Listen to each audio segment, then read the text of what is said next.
보니까 바야흐로 이제 2016년 병신의 예견이 됐습니다. 어감이 좀 이상하지만 병에서 신까지 6가지 육합자가 들어오는 병에서 신까지 부처님 오신 날은 이미 2560년이 되고 단군 하나님이 이 땅에 우리 신실을 내려준 날이 4349년이 됐습니다. 사실은 한국 사람이라면 단군 원력을 잘 기억해야 돼요. 자기가 조상이 뭔지도 모르는 사람들이 어떻게 무엇을 하겠다고 얘기를 할 수 있겠어요. 조상이 없는데 어디서 왔겠어요. 우리는 조상이 없으면 어디서 왔겠어요. 다른 천체에서 왔겠죠. 외계에서 잠깐 조상이 없으니까 다른 천체 은하계가 또 저희들 고향이 될 수도 있겠어요. 1월 1일 한인사의 신문에 한 쪽을 봤습니다.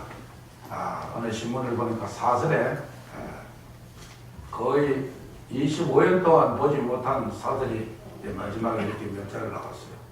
첫 번째는 민족의식이 회복이 돼야 된다. 우리 교포사회가. 한인 후손들이 4세, 5세가 되도록 한인이 한국인으로서의 정체성을 가지려면 뿌리 교육이 필요하다.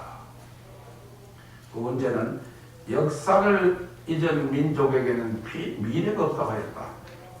역사를 모르는 민족에게도 미래는 없을 것이다.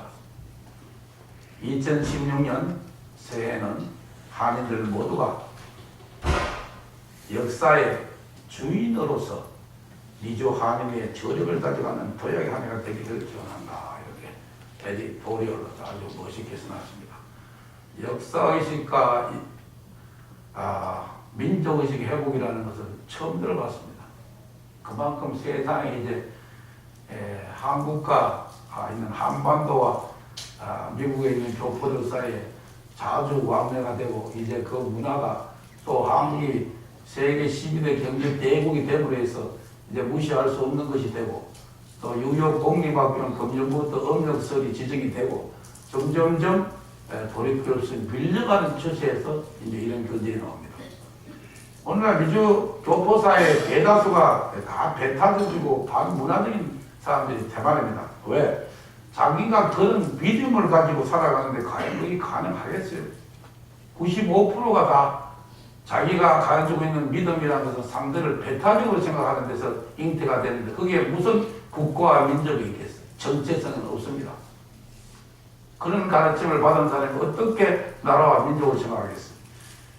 그리고 또 자기가 가지고 다니는 종교 서적이 다른 나라의 역사책인지도 모르고 옆에 끼고 다니는 사람들이 많이 있잖아요. 교포사의 95%가. 그게 다른 나라의 민족 역사서인 줄 몰라요. 뭔지도 모르고 다니는 사람이 많습니다. 또 뼛속 깊이 자기가 믿는 종교 외에 다른 종교는 이단이고 우상숭배는 저속한 마구니의 종교를 믿는 사람이 과연 다른 사람을 미워하지 않을 수 있겠는가? 어느 교포 또 한 분이 칼럼을 썼어요. 미워하지 않기란 제목으로. 남을 금년부터는 남을 미워하지 말아야지 하는 이런 말. 이분이 참다운 믿음을 가진 분이라면 남을 미워할 수 없는 근본이 어디서 나온 것을 알게 되어 있습니다. 그러나 뼛속 깊이 배타적인 것을 강요받고 지식식 교육을 받은 사람이 남에게 미움을 없애기는 쉽지 않습니다. 아무리 내가 도덕적으로 윤리도덕적으로 훌륭한 일을 한다 하더라도 이미 다른 종교를 딱 거기에서 벌써 막힙니다. 저 사람은 우리 쪽에 와서 구원을 받으면 배타적이 되는 거예요. 여기에 미움이 싹트기 시작합니다. 이런 미움이 싹트서 저민 확대될 때는 이제 큰 사건들이 일어나기 시작합니다. 조직적으로. 이것이 굉장히 무서운 일이다.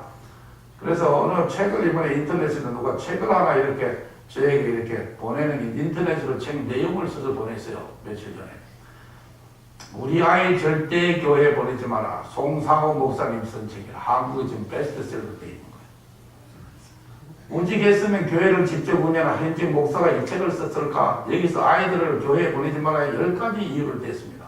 첫 번째, 역사의식이 제로가 된다. 두 번째가 합리적인 사람이 되기는 어렵다. 세 번째, 이중연격자가 되기 십상이다. 네 번째가 종교 바보가 따로 없다. 일요일에는 다섯 번째, 일요일에는 아이들도 쉬고 싶어 한다. 6번째, 교회는 죄인 양성소이다. 7번째, 남을 배척하는 그 꼴통이 정말 되기 쉽다. 8번째, 다른 사람과의 경쟁력에서도 뒤처질 수밖에 없다. 사고가 획일되어 있기 때문에 한 가지 생각밖에 할 수 없다. 다른 사람 생각을 못합니다. 9번째, 세뇌된다는 사실, 그것이 곧 어린아이를 보내는 목사님을 볼 때는 남의 이야기가 아니더라. 자기 자녀에게도 그게 해당이 되더라는 얘기예요. 10번째, 교회는 곧 사라질 운명인데 어린아이들한테 어떻게 교회를 다니겠습니까? 이것이 양심선언 김사호 목사님 양심선언 책이야. 불교 신도는 거기 뭔지도 몰라요. 이런 얘기예요. 지금 무슨 말을 하는 거야. 2016년 병신년에 당기 4349엔 불천이 보신 날 2500 불기 2060년이 됩니다. 가포르게 이제 저희가 달려왔던 2015년을 뒤로 하고 을민을 뒤로 하고 2016년 병신년 잔나비띠 해가 바야로 이제 시작이 됐습니다. 자연재해, 내추럴 디자스터, 이 자연재해의 파괴력이 이제 우리 목줄에 다다랐다. 마지막에만 생각해왔던 대기 가스 배출 문제로 더욱 심해진 생태계와 인류 문명을 파괴할 수 있는 재난재해가 우리 곳곳에서 지금부터 터지고 있더라. 병신에는 잔나비의 해입니다. 금년 1년은 가든 과연 어떤 정신 자세로 마음가짐을 가지고 살아가야 될 것인가. 우선 병신년에 병신이라는 말을 한번 해석을 먼저 하고 병신, 왜 병에서 신까지인가. 흔히들 병신하면 병신 육갑이라는 말을 떠올립니다. 병신 육갑. 언제 떠오르는데 환자도 몸에 병이 든 병신이 아닌 10간 12지의 10간 중에 그 중에 가벌병정 무기경신 임계에 나오는 병신이 바로 이겁니다. 그 중에서 남을 혐오하거나 욕하고 비방하며 업신여기고 깔보는 그런 단어로 한국 사람이 많이 알고 있는데 그건 전혀 원래 있듯이 그게 아니다. 알고 보면 진정한 병신 육갑은 도인들이 할 수 있는 고대의 처세술이라고 나와 있습니다. 그리고 병신 육갑은 본래 거두절미의 뜻이다. 거두절미. 앞머리를 버리고 꼬리를 자른다는 의미입니다. 거두절미. 고기 먹을 때 거두절미가 아니라 앞뒤에 복잡한 과정을 버리고 핵심적인 본론만을 잘 다스려 본다는 뜻이 있습니다. 그래서 역술에 보면은 기문동갑술이라는 걸 들어보셨어요? 기문동갑. 병신 육갑에 여기서 나온 거예요. 기문동갑술. 동갑술은 들어보셨겠죠, 혹시? 동갑술 들어보셨어요? 네. 그게 기문동갑에 나옵니다. 기문동갑도 10간 12제 60갑자를 미래를 예측하는 학문인데 여기에 갑이라는 글자는 보이지 않습니다. 그래서 동갑이라. 숨었다는 뜻이고 갑이 달아났다 갑이 숨었다는 뜻이 둔갑이 숨을 둔자예요. 그게 둔갑이라. 물론 세속적으로 어떤 술수나 도술에서 둔갑이라는 몸을 숨긴다든지 신출 기모라는 어떤 은신술 같은 것들을 의미하기도 해왔습니다. 지금까지 한국 사람들 사고에는. 지금 이거 뭐 기문 둔갑들은 무슨 말인지 모르는 분이 굉장히 많아요. 저에게 제 옛날에 의술을 가르치는 스승님이 이 기문 둔갑들이 대가예요, 대가. 아주 손으로 똑똑똑똑 이거 전부 다 맞춰서 딱 해서 사람 딱 끊어져서 병이 언제 걸리고 딱딱 시간 맞춰서 딱 나옵니다. 그 역술에 그 기문 둔갑에서 수치 노래입니다. 수. 그래서 술수라고 하는 말이 나왔습니다. 저 사람 술수를 쓰네 이 말도 기문 둔갑에서 나온 얘기예요. 기술술자가 숫자입니다. 천간에는 10천간이 있는데 갑을 병정 무기 경신이라는 10개의 글자 중에 앞에 갑과 을을 버리고 거두하고 뒤에 임자 개자 임계를 버립니다. 절미합니다. 그렇게 되면은 뭐예요? 갑을 임계 4글자를 빼니까 6글자만 남는 거라. 기본 동갑의 갑이 20대의 동갑이지만 육갑이 그 6글자가 나왔는데 6갑이라는데 육갑은 갑자, 갑술, 갑신, 그 다음에 갑오, 갑진, 갑인도 전부 육갑에 들어갑니다. 그 6개가 갑, 60갑자 아니고 6개 육이갑을. 그래서 기본동갑을 잘하는 사람이 병신 육갑도 잘하는 것이다. 그리고 이것도 욕과 비방과 편애하는 말은 아니더라. 몸과 정신이 병들고 몸집이 늘어나 비계덩어리로 갑옷을 걸칠 때 병신 신육갑이라는 말을 쓸 수가 있습니다만 이거는 전혀 이거하고 관계가 없는 얘기들이다. 유구이라 김원누가는 구성 8문이 있는데 이거 뭐 상당히 이거 돈을 내고 여러분이 나한테 배워야 될 거지. 이거 뭐 그냥 공짜로 여러분에게 이 자리에서 기본 돈값을 가르쳐 줄 수는 없고 기본만 그렇다는 얘기예요. 9개 중에 유구이가 있는데 가벌병지 무기는 가벌 뺀 것이 9개 글자가 남습니다. 그래서 그 중에 6개 글자를 유구이라고 하는데 정가, 병가, 을의 3글자를 삼길성가, 삼기라고 합니다. 기할 기자, 기. 저 사람은 기인을 상봉하는데 고귀한 사람을 상봉했고 저 사람은 참 기인이다. 위얼드다. 엑센트릭 또는 일렉트릭 뭐 또 특별한 기묘한 사람에 대해서 기인이라고 그러는데 기인. 그 기자. 그래서 8문은 흉문이 있고 생문, 상문, 두문, 경문이 있고 뭐 사문, 경문, 계문이 있습니다. 그 중에 3문을 계문과 생문과 그 다음에 흉문을 3문이라고 해요. 그래서 3기 3문 중에 3문을 싹 빼니까 기문이 되는 겁니다. 그래서 앞뒤로 다 빼고 6개 갑자를 짚으니까 기문 육갑이 되는 겁니다. 기문 둔갑에 기문 육갑은 바로 여기서 나왔다. 기문 둔갑이. 그래서 기문 둔갑은 예로부터 신명막책에서 천문지리 인사에 두루두루 다 사용을 했습니다. 뭐 여기에 빠져서는 안 되겠지만 그런 것이 있더라. 역수를 명리하게 원만하고 무난한 처세로 위기를 잘 모면하고 물러날 때 물러날 줄 아는 지혜와 흉한 것을 피하고 길한 것, 길조가 되는 것을 택하는 병신육갑을 해야 된다 이 얘기입니다. 저 사람은 뭐 졸모야 아니라 병신육갑이에요. 그거는 갑신년세 원숭이들의 뛰어난 재주와 지혜로 흉한 것을 피하고 길한 것을 택해서 우리는 살아가야 되겠다. 이것이 병에서 지금까지 병신육갑이더라. 그래서 엉뚱한 짓을 하고 좋지 못하게 평한 건 병신칠갑이라는 말이 있어요. 오늘 이 단어는 여러분이 잘 기억해야 돼요. 병신육갑이 아니라 병신육갑은 길면 도수를 부리는 사람들이에요. 병신칠갑은 민족 정신을 훼손하고 민족 역사를 부정하고 자기 믿음에 배타적이고 자기 역사는 배우려 하지 않고 남의 역사에서는 고이고이 지내고 다니고 열심히 공부하는 얼이 빠져나간 사람들을 병신칠갑이라고 그래도 책에 다 나와 있네. 병신칠갑이 뭐예요? 사실을 찾아보니 21세기 들어오면서 세상 운동을 불합치하고 혼돈의 세상이 되어갑니다. 모든 것은 불연속이고 투쟁이고 무한경이고 성장과 독식하고 실업이 증가하고 전부 다 빈부격차는 점점 증가, 범죄는 증가하고 사회는 불안이 점점합니다. 깊어갑니다. 시대는 이래서 쭉 급변하고 자원하면 세상 사회의 변화가 천변만하는 시대가 왔더라. 이제는 지금까지의 막연한 어떤 그 생존 방식의 패러다임을 과감히 바꾸지 않으면 이 세상에 능동적으로 살아가기는 어려운 시대가 되었습니다. 그래서 부처님의 삼법인 중에 재행무상이라는 원리를 철저히 인식하면서 우리는 살아가겠다.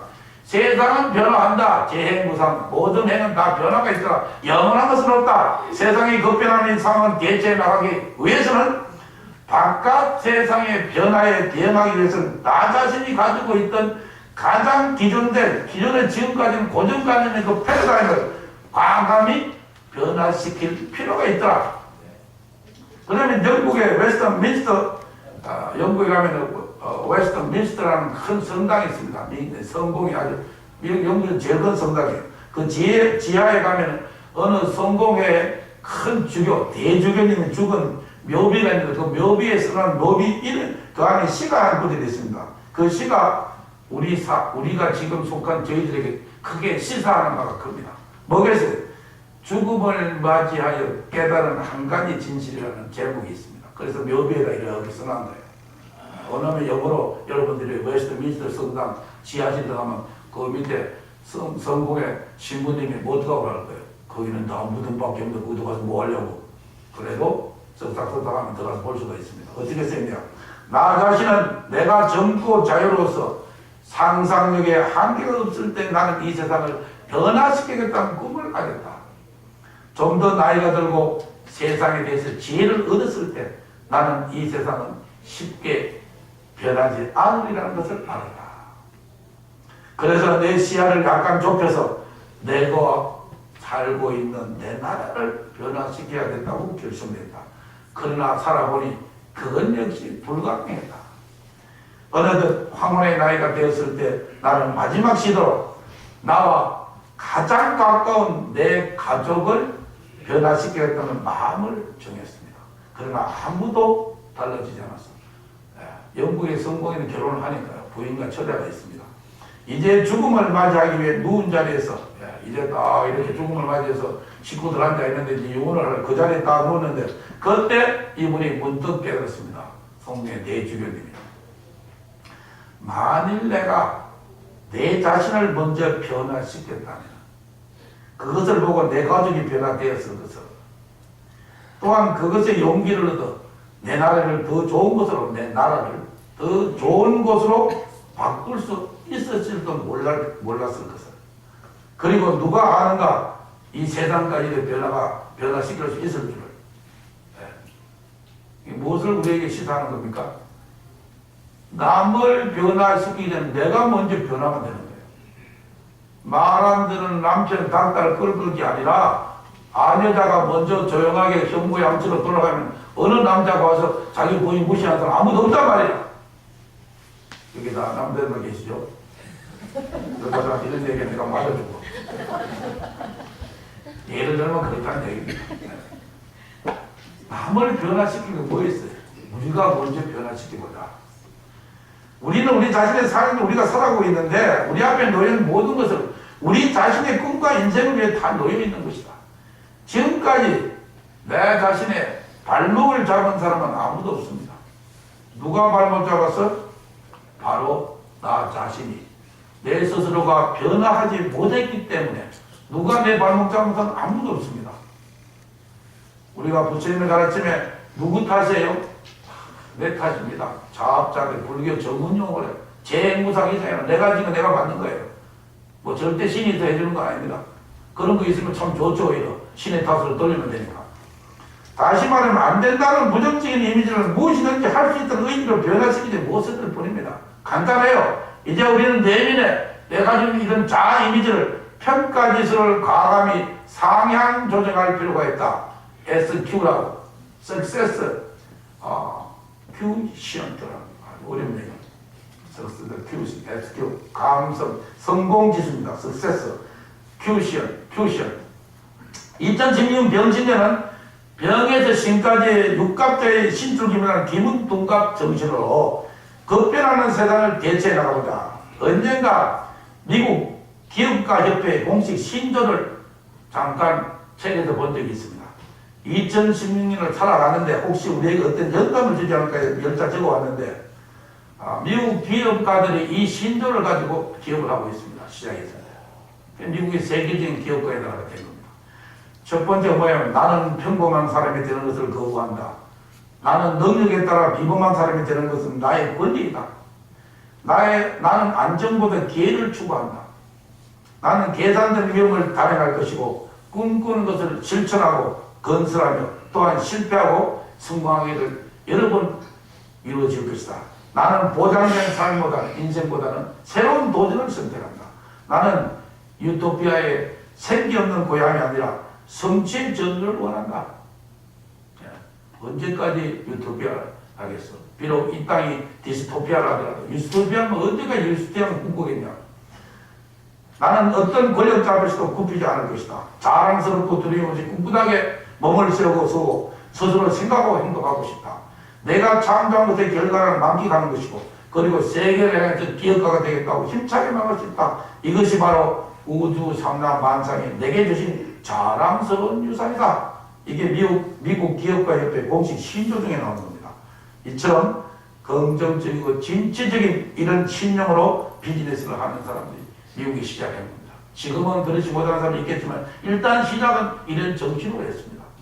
지구촌 어느 누구에도 미래에 대한 어떤 확신을 가지고 사는 사람이 드뭅니다. 그래서 아서시 클라크라는 사람이 미래학자가 합리적으로 미래를 예측하는 것은 옳지 않습니다. 미래는 비합리적이기 때문인데 이 얼마나 환상적이에요. 비합리적이니까 환상적입니다. 도전해볼 필요가 있습니다. 미래가 합리적이라면 뭐 별로 노력할 필요가 없죠. 비합리적인 어떤 것이 나의 순간에 닥칠지 알 수가 없더라. 그래서 인류가 우리가 이제 세상은 급변하는데 이게 급변하는 패러다임을 한번 살펴볼 필요가 있어. 인류가 돌을 다 써버렸기 때문에 석기시대의 종말이 온 것입니까? 과거 인류가, 고대 인류가, 구석기, 신석기 시대 인류가 지구의 돌을 다 써가지고 그 다음에 석기시대가 끝난 겁니까? 네. 석기시대가 끝난 건 더 나은 기술인 청동기가 석기를 몰아냈기 때문에 그렇습니다. 그리고 석기시대가 끝날 때에도 바위, 돌 등은 사라지지 않았습니다. 청동기 시대를 맞아서 도구를 만드는 목적으로 더 이상 쓰이지 않았을 뿐이다. 또 마차 시대가 끝난 것은 말이 없어졌기 때문이 아니죠.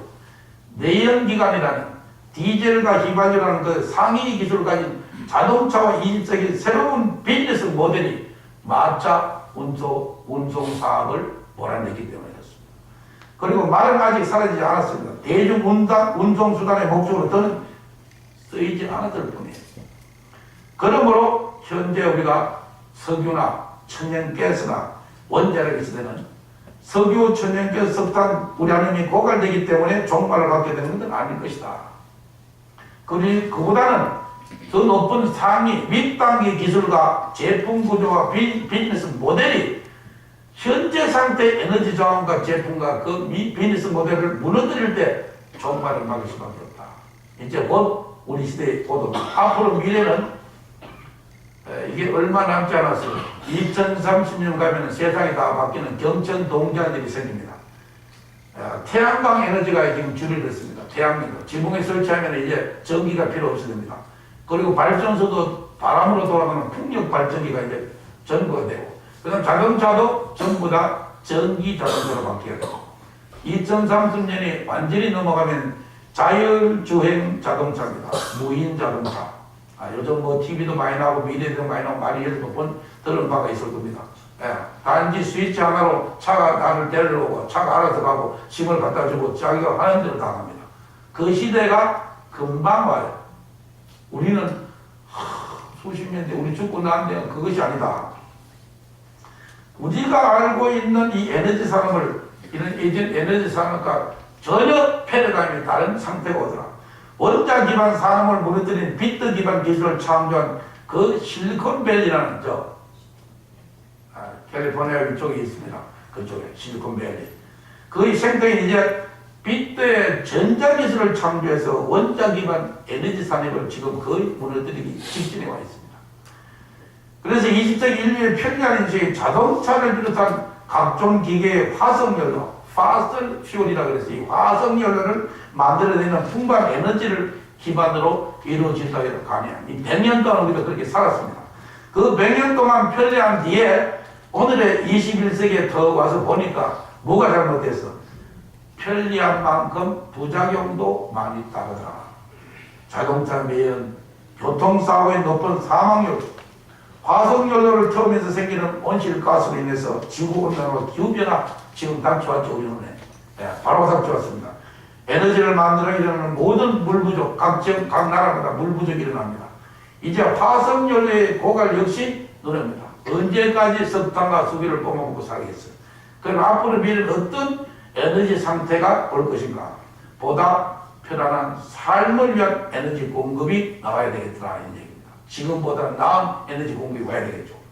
새로운 전자정보 기술은 새로운 우리 운송수단하고 지식 기반 에너지 그 길을 들어주었습니다. 전자정보 기술. 그래서 비트 기반, 비트란 말은 메모리 칩입니다. 비트 기반 기술과 전자 기반 기술의 결합이 그 두 가지의 결합이 전통적인 원자 기반 에너지와 운송 사업의 종말을 가져온다 이런 얘기입니다. 그래서 미래예측 전문가들의 말하는 2030년쯤 불과 15년 남았습니다. 2015년, 14년 남았네. 여러분 15년 엄청나게 긴 생각으로 됩니까? 2016년 들어 오늘 2001년 9/11 사건을 기억하세요? 네. 얼마 됐어요? 우리가 생각할 때 얼마예요? 얼마 안 걸려서 15년 전인데 얼마 전에 일어난 사건처럼 우리 귀에 생생합니다. 9/11 사건.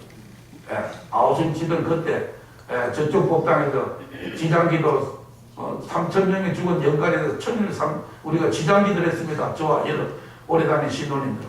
죽은 연가에서 3,300명의 연가로 해서 1000일 동안 1000일 기도를 봉헌했어. 죽은 연가들을 위해서.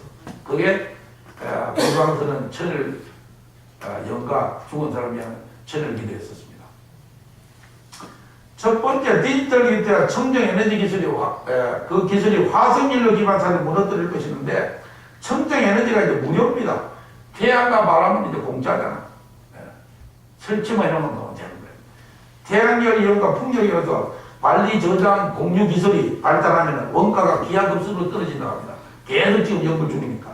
이제 우리가 알고 있는 것은 다른 에너지 구도가 다가옵니다. 현존의 에너지 구조 상태를 보면은 거대 기업의 어떤 카르텔에 의해서 중앙 집권식으로 통제되고 자원을 추출하는 하나의 그 비밀스러운 구조가 되었습니다. 아무도 모릅니다. 기름 캐는데 그 사업은 그 사람들 몇 명이에요. 돈이 얼마를 버는지 몰라. 미국의 최대의 부자가 누구라고 생각하십니까? 미국 최고 부자가 누굽니까? 도널드 트럼프? 그 사람은 미국 부자 끼지도 못하지. 누가 부자예요? 빌 게이츠, 오렌 비핏. 이 사람들도 여기에 못 깁니다. 바로 석유 석탄 산업을 쥐고 있는 최고 등록 두 사람 형제가 있습니다. 이름이 콜트 형제인가, 쿨트 형제인가. 그 사람이 돈이 제일 많아요. 돈이 제일 많아. 그러니까 이 에너지 이 패러다임을 바꿀 수가 없습니다. 돈 많은 사람이 로비를 하니 그것이 제대로 되겠어. 그러나 세상에 흘러가는 역사의 물결은 누구도 막을 수가 없습니다. 그 누가 동양과 서역이 이렇게 화합해서 동서양이 공존해서 하늘로 흘러갈 줄을 그 몇 병인지는 누가 알았겠어. 세상은 굴러가더라. 다가오는 새로운 에너지 구도는 분산되고 다 모바일 형태로 흘러가고 개인적인 지능형으로 그리고 모두가 함께하는 참여이 됩니다. 지금은 다 알게 됩니다. 이제는 요즘 정보기술 사회라. 어느 누가 특권으로 모든 것을 알고 있을 시대가 아니라는 얘기입니다. 잘 들어야 됩니다. 우리가 오늘 첫 번째 어떻게 우리가 살아갈 것인가, 전략과 전술을 어떻게 구사해야 이 어려운 삶을 살아갈 것인가를 연구하기 위해서 책을 5권을 보고 나왔어요. 제가 꼭 들어주시길 바랍니다. 졸지 마시고. 예를 들면 정보혁명 이전에 정보가 언론사들에게 대중이 일반적으로 터뜨려 오던 것이 정보혁명 이후에 많은 대중들이 참여해서 정보를 전파하는 현대 오늘날 형태로 지금 현재 이 형태로 점점 바뀌어가고 있어요. 2030년에게는 30명이 되면은 2030년대가 되면은 석유, 석탄 가스, 천연 가스, 원자력 발전기, 차량 연료소 위치를 완전히 상실하게 됩니다.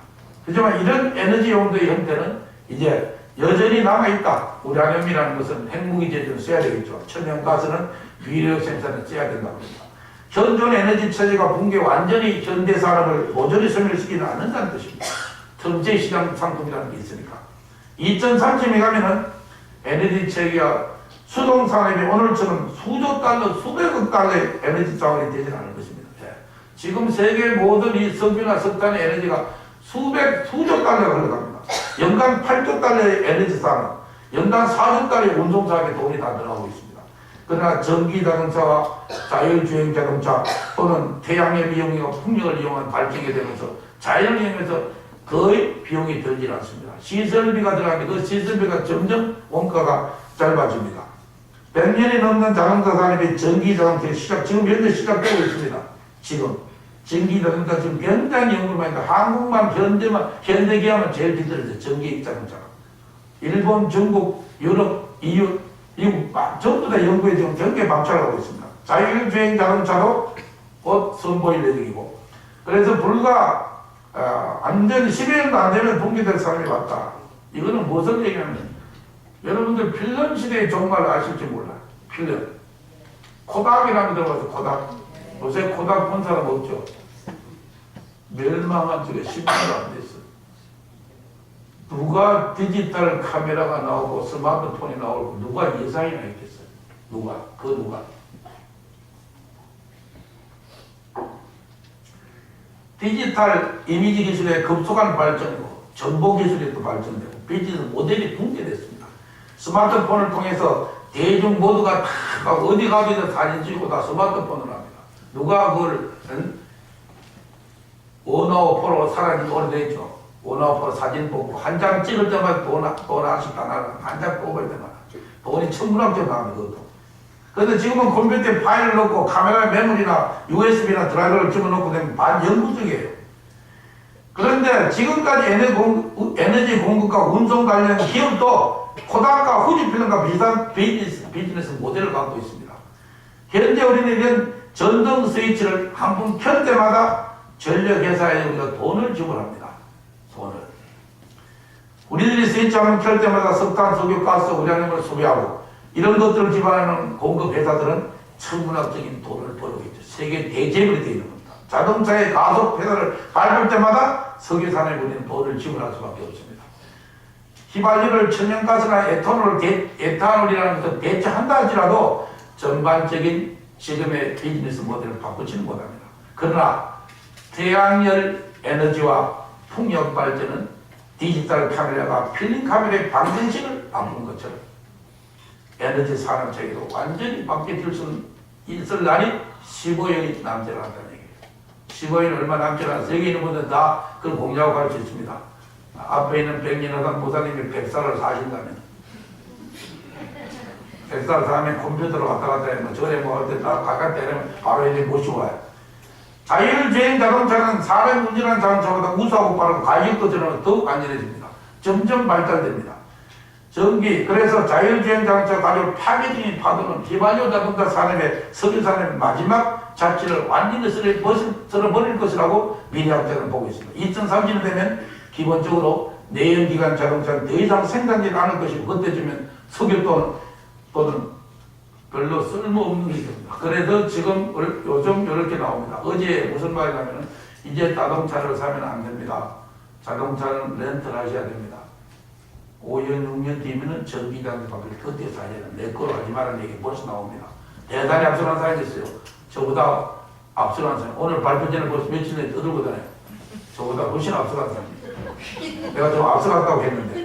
현재 우리가 당면하고 있는 중대한 문제는 그걸 문제를 겪기는 똑같은 수준의 사고로는 이 사고방식으로는 해결될 수가 없다는 얘기라.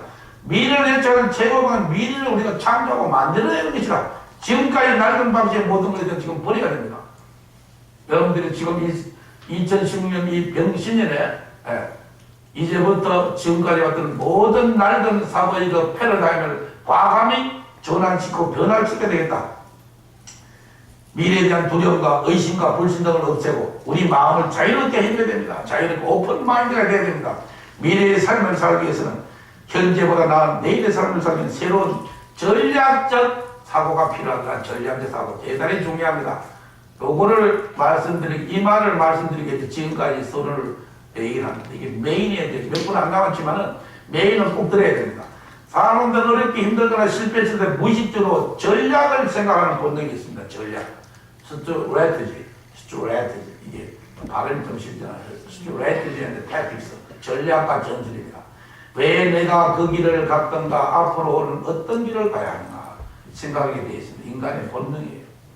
언제 어디서 무엇을 어떻게 하든 우리는 뭔가 성공했구나 뭔가 실패했구나 하고 하는 그런 생각하는 곳에는 반드시 스트레티지가 있습니다.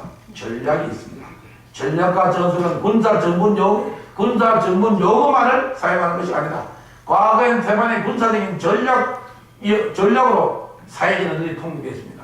동양에 대한 전략과 전술을 가장 유명한 게 뭐예요? 손무 선생이 쓴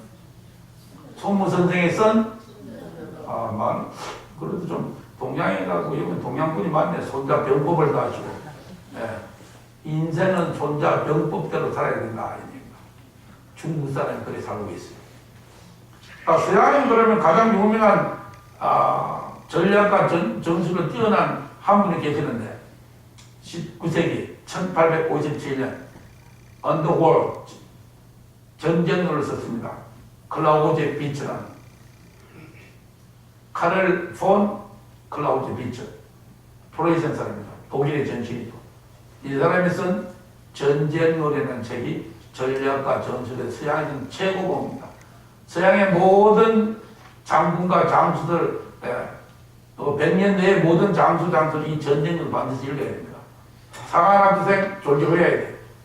그럼 동양은 뭐겠어요? 손자병법을 해야 되겠더라.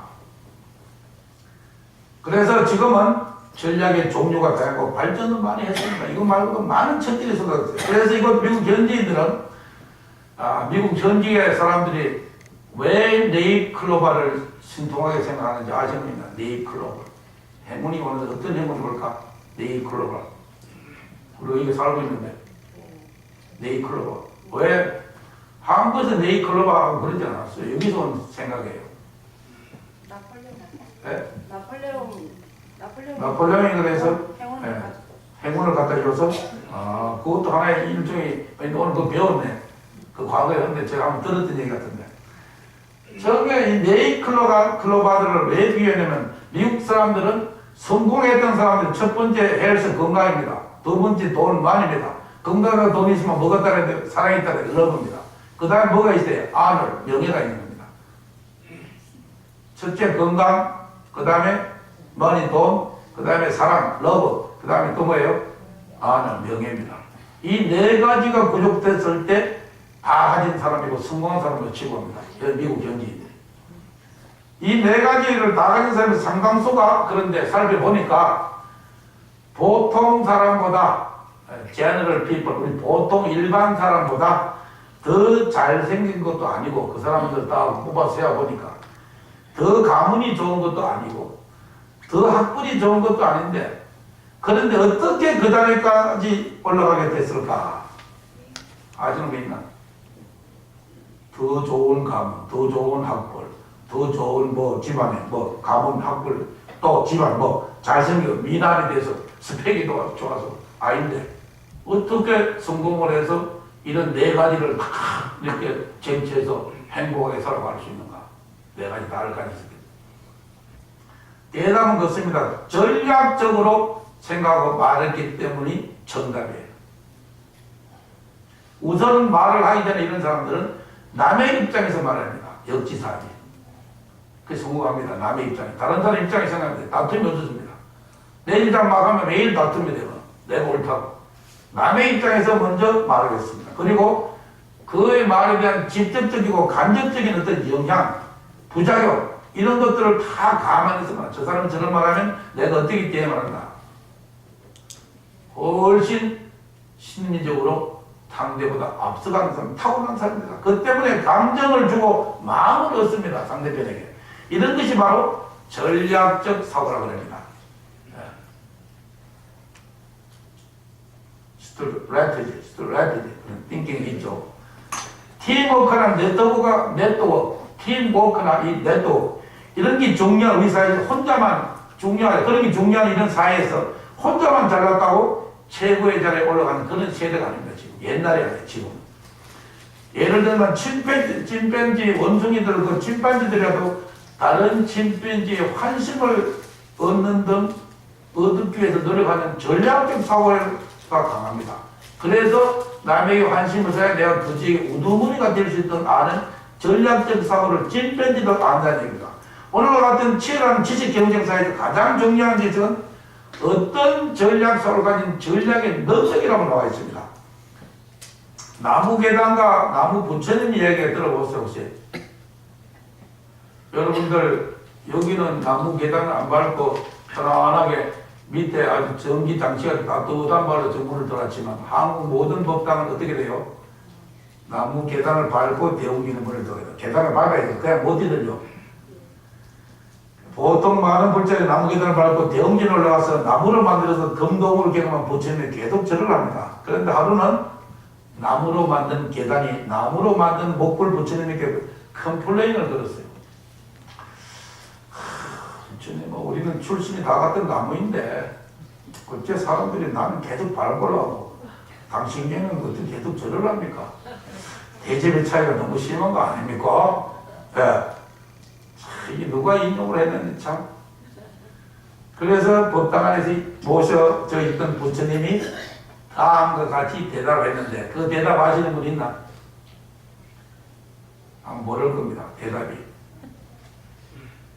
부처님, 같은 나무인데 부처님은 어떻게 저렇게 징호를 받고 나는 계단을 밟고 하니 종교적인 얘기가 아니라 이 사람아 내가 이 자리에 오기까지 칼을 얼마나 많이 맞았는지 아니라 알긴 하나. 당신은 칼을 못쓰는 4군데 받고 지금 계단됐잖아. 나는 이 깎는데 얼마나 많은 노력을 하고 내 칼을 맞지 알겠어? 이게 대답해. 이게 삼법의 재행무상 재법모정입니다. 세 번째, 일체계고라. 삶 자체가 고해이고 전쟁이라. 그리고 크고 작은 삶의 전쟁터에서 각종 칼을 잘 맞아야 아름다운 사람이 된다는 한결같이 그런 아름다운 사람이 되기도 하고 또 남에게 경쟁에서 이기는 사람이 될 수 있습니다. 수많은 칼을 받아봐야 수많은 아픔과 좌절과 슬픔을 느껴봐야만이 성공을 갈 수 있다는 얘기입니다. 재벌들이 3배를 못 넘깁니다. 재벌들이. 재벌들이 3배 넘어가는 재벌이 없습니다. 나중에 또 이런 제가 전략적 사고에 대한 부분을 다음 주까지 계속 연장을 합니다. 하는데 이 얘기를 할지 모르겠지만 재벌들이 왜 3세, 2세까지밖에 못했는데 그 다음 무너졌는지 전략적 실패에 의해서 무너지는 사실을 합니다. 전략적 사고. 대단히 중요하더라. 그래서 칼을 맞아도 전략을 잘 알고 맞아야 된다. 그래야 바다 같은 성자가 될 수 있습니다. 바다는 인간이 흙탕물을 썩어물을 퍼고도 아무런 불평 없이 받아서 생명에 있는 물로 바뀌어줄 수가 있습니다. 바다와 같은 성자가 전략의 신이 될 수가 있더라. 운참, 그래서 병에 잘 걸리지도 않고 걸리도 잘 낫는 사람이 있습니다. 이런 사람은 운도 좋은 사람입니다. 운칠기삼이라고 이병철 삼성회장이 한 얘기예요. 운칠기삼. 세상의 돈벌이에 다 자기 능력과 열심히 하는 것 되면 운세도 따라야 돼요. 중동 속담 이런 게 있죠. 운 좋은 사람은 물에 빠지라도 헤엄쳐서 나오는데 그냥 나오는 것이 아니라 입에 물고기를 물고 나옵니다. 운 좋은 사람. 그걸로 한 끼를 때웁니다. 물에 빠지고. 중동, 지금 이거 전쟁길 중동 속담이 그렇습니다. 운 좋은 사람은 사람의 길을 아무나 가는 것이 아니다. 혼으로 일하고 자기 영혼으로 열심히 일하고 또 다른 어떤 세계의 관계, 다른 사람의 관계를 아주 잘하는 사람에게 운은 찾아옵니다. 그래서 이 운이라는 것도 우리 불교에서 볼 때는 운도 전생에 지어난 복이 있어야 운세가 올라갑니다. 근데 금생의 운을 바꾸기 위해서 우리가 어떻게 하기로 했어요? 11월 29일 백일기도 입제 때 얘기를 했는데 운만 좋아서는 그 운이 지금 내가 운 좋은 사람하고 같이 있으면 자기도 같이 운을 혜택을 받습니다. 그래서 사람이 이러고 운이 좋구나, 저 사람이 복이 좀 많구나 하는 사람하고 아무 옆에 같이 다니면 그게 떨어지는 고물이라도 좋게 먹고 살 수 있는 거예요. 이상하게 운 나쁜 사람하고 이렇게 돌돌 다녀보면 꼭 내 주머니에 돈이 나가 들어오지 않고. 그 문제가 있더라. 운은 무엇이냐? 그럼 운보다도 그 운을 변화시킬 수 있는 게 뭐겠어요? 여기 했잖아요. 운명을 바꾸는 건 못 바뀐다고. 기도. 잘 되기는 금선생이 10년 만에 열심히 기도하는 거예요. 기도가 그냥 뭐 적당히 파일이 아니라 기도라는 게 대단한 겁니다. 그러니까 마음을 다잡아서 정신을 집중해서 하나로 몰입한다는 건 대단한 겁니다. 그냥 되는 기도가 아니라 운명을 바꿀 때는 엄청난 노력을 해야 돼요. 그게 진정한 기도의 효과. 그래서 인생이라는 것은 전략적인 사고를 해야 되는데, 자 마지막으로 전쟁 오늘 뭐 이 정도로 하겠지만 다음 주에는 전략적인 사고를 한 번 더 해야 되는데 양이 많아서 책 본게 너무 아까워가지고 억울해가지고. 자, 인생 전략에 남도 알고 나도 아는 방법으로 싸우면 누가 이기겠어요? 전략적인 사고를 올 때 저거를 딱 끄고 들어야 되는데 못 보고 이 전략적 사고 약해지거든요. 손모가 쓴 손자병법에 따르면 이런 방법은 전공법입니다. 남도 알고 나도 아는 방법으로 싸우면 누가 이길 것인가? 상대적으로 나도 아는 방법이 전공법이에요. 손자병법은 지피지기는 변천백성 이런 거는 뭐 국민학교도 다 들어서 아는 얘기예요. 상대를 알고 내가 알면. 그건 전공법에 지나지 않아. 근데 발을 정자, 정의 전략은 상대와 맞서고 지지 않기란 전략. 이거는 그냥 지지 않는 전략, 이기는 전략이에요. 이기기 위해서는 상대가 예상하지 못한 기상천외한 전략이 있어야만 상대를 이길 수가 있어. 이를 긴 다음에 기회를 긴자. 그 기회의 전략을 한다. 전도로 또는 전속으로 전공으로 싸운다는 것은 전쟁에서 바른 정책 정의 전략으로 싸운다는 말과 같습니다. 정으로 맞서고 기로서 승리를 결정하는 기정 전략으로 살아야 되는 이것이 우리 인생에서 개인과 기업과 국가를 막론하고 승리를 위한 대단히 중요한 가장 기초적인 베이직한 기초 전략 중에 하나입니다. 기정 전략이다. 예를 들면 다윗과 골리앗이 싸웠을 때 다윗과 같은 약자가 강자, 골리앗과 같은 강자를 이긴 경우는 어떻게 돼요? 기정 전략입니다. 기상천외. 누가 돌파하면 돌려가 머리를 똘 줄 알았지. 힘으로 겨룰 줄 알았지. 베트남전의 영웅 봉후 옌집 장군. 봉후 옌집. 이름이 굉장히 어렵습니다. 이 지구상에서 가장 전략적인 위대한 장군 중에 2명 중 하나예요.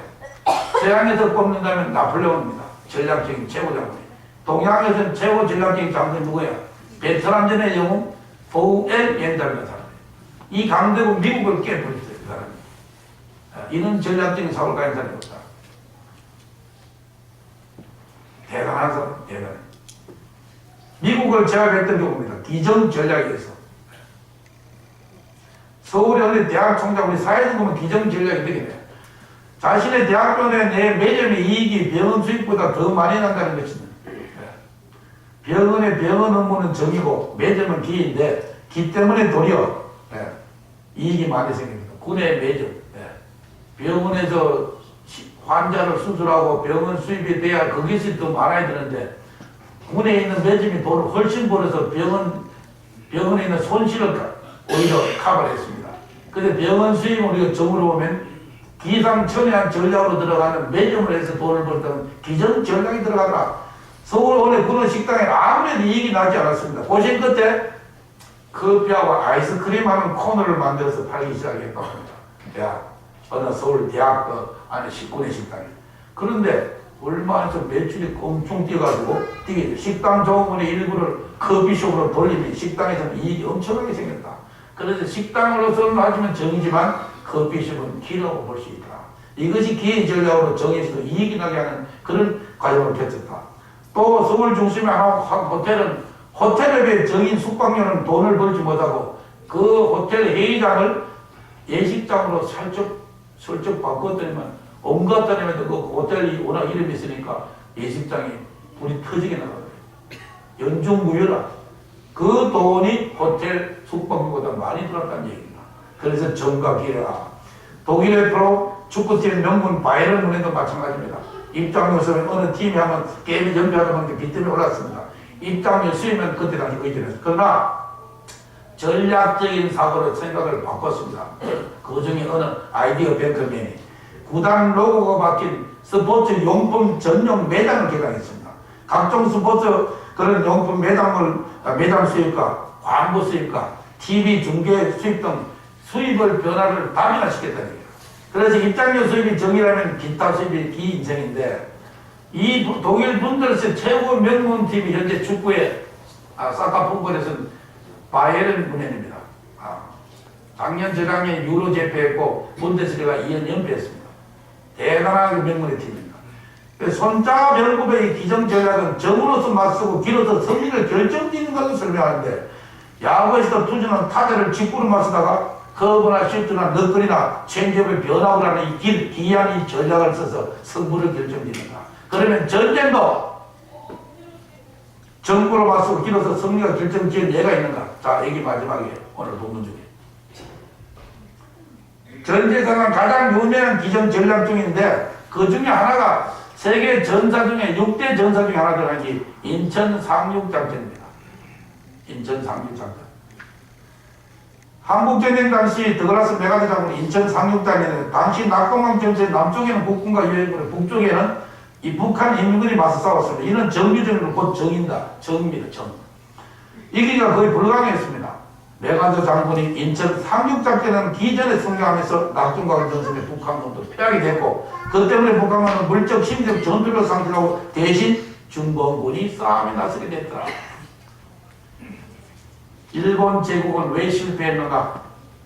그걸 쓴 노나카 이쿠지리 등 6명의 전략 대가들이 20년간이나 한국 전쟁, 베트남 전쟁 몇 개 세계 대전을 연구를 했습니다. 패자가 역전성을 한 세계 주요 6대 전투를 연구했습니다. 인천 상륙작전을 거기서 어떻게 표현했나? 인천 항이랑은 간만의 차가 6.9m입니다. 세계 두 번째는 간만의 차가 크답니다. 나도 처음 이번에 이거 배웠네. 인천의 간만의 차가 세계 두 번째라는 거. 상륙작전이 가능한 기간은 9월의 경우에 15일 3일밖에 없습니다. 9월 15일 날 인천 상륙작전에서 9월 28일 서울 수복을 했죠. 이때도 만주의 아침 저녁 각 3시간에 불과합니다. 항구는 작고 월미도가 앞에 버티고 있어서 상륙은 월미도 점령 후에나 가능하다. 게다가 넓은 갯벌 때문에 상륙용 함정에 접근도 어렵다. 이런 이유 때문에 당초 미군 수뇌부는 메가더에게 인천 상륙작전의 불가능을 경고하고 몇 번이고 포기를 종료했습니다. 그러나 메가더는 반대하는 바로 그 이유 때문에 북한군 방어가 취약하게 될 것이라며 도리어 성공 가능성을 높다고 끈질기게 수뇌부를 설득한 끝에 마침내 상륙작전 승인을 받아냈다고 합니다. 이때 당시 김일성은 낙동강까지 밀어붙인 상황에서 조금 더 밀어붙이면 부산까지 탈환이 가능하다고 믿었습니다. 그러나 이에 너무 도치가 됐습니다. 한 번에 그냥 내려왔기 때문에. 중국과 소련의 전략가들이 상륙작전 위협을 몇 번 경고했지만 김일성은 아예 상 무시하고 말았더라. 인천에는 훈련도 되지 않은 소수의 병력 배치하고 정예군을 전부 낙동강 전선에 북한군을 투입했습니다. 결국 메가더는 인천 상륙지를 애초 계획으로 추진해서 크게 성공할 수 있었고 김일성은 청천 병력 같은 기습을 당했습니다.